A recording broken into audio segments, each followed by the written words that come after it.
Israel నేల కింద నిద్రపోతున్న మర్మం ఒక్కసారిగా నిద్రలేచింది. 5500 ఏళ్ల చరిత్ర గానమది. ఇజ్రాయెల్ దక్షిణం వైపు టెల్లవీవ్ నుంచి దూరంగా ఉన్న నేల కింద దాగి ఉన్న రహస్యం గురించే ఇప్పుడు ప్రపంచమంతా చర్చించుకుంటోంది. శిథిలాల రూపంలో ఒక పురాతన కర్మాగారం కనిపించింది. ఇది సాధారణ స్థలం కాదు.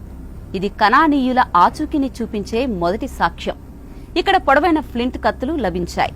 భూగర్భ గుహలు రహస్యంగా విస్తరించాయి. మట్టి ఇటుకలతో గోడలు నిలిచి ఉన్నాయి. కొంత నిల్వకు, కొంత నివాసానికి, కొంత పూజకు రూపం దాల్చాయి. ఇదే కనానీయుల ప్రాణమని బైబిల్ గతంలోనే చెప్పింది. ఈ కర్మాగారంలో కనబడినవి సాధారణ రాళ్లేం కాదు.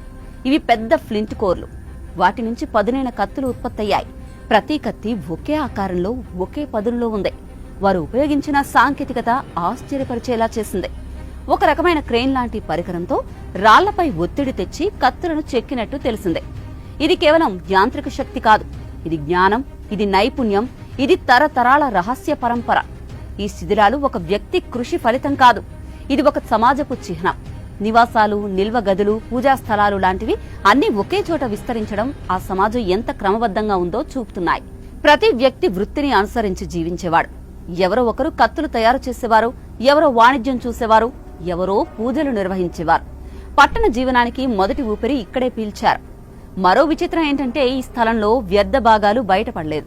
కత్తులు తయారు చేస్తే మిగిలిన చిప్పలు, రాళ్ల ముక్కలు ఉండాలి. కానీ అవి కూడా కనపడలేదు. పరిశోధకులు చెప్తున్నదేంటంటే వారు వాటిని జాగ్రత్తగా దాచేశారని. ఎందుకంటే వారి వృత్తి రహస్యాన్ని ఎవరికీ తెలియనివ్వకూడదట. అలా అని వారు భావించారట. ఈ స్థలం ఒక శిక్షణ కేంద్రం కాదు. ఇది ఒక గోప్య కర్మాగారం, రహస్య జ్ఞానాన్ని కాపాడిన ప్రదేశం. మొత్తంగా చూస్తే ఇక్కడ లభించిన సాధనాలు కనానీయుల సంస్కృతిని గుర్తు చేస్తున్నాయి. ఇది అబ్రహాం కాలానికి దగ్గరగా ఉన్న కాలం నాటివి. బైబిల్లో చెప్పిన కనానీయుల గురించి ఇప్పటి వరకు మాట మాత్రమే ఉండేది. కానీ ఇప్పుడు వాస్తవం కూడా కనిపించింది.